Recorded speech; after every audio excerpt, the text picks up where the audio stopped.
Ассаламу алейкум. Бүгүн мен силерге ачыткыны кантип көбөйткөндү, кандай жол менен болсо дагы өзүнүн курамын жоготпостон жакшы сактала турган ачыткыны көрсөтүп беремин.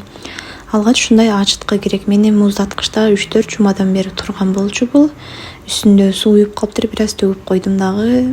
2 сааттай жылуу жерге коюп койдум.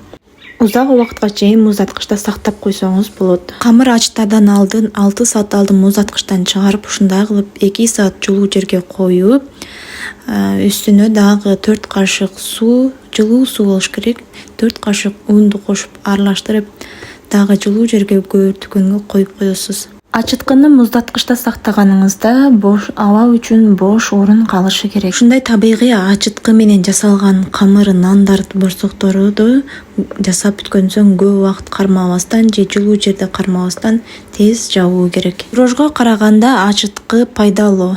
Ачыткыдан жасалган нандарыңыз, бышырыктарыңыз ачуу болуп жатса, демек ачыткыңыз бузулуптур. Бул видеом сиз үчүн өтө пайдалуу болду деп эсептеймин. Менин каналыма катталып, лайк басып, комментарий калтырыңыз.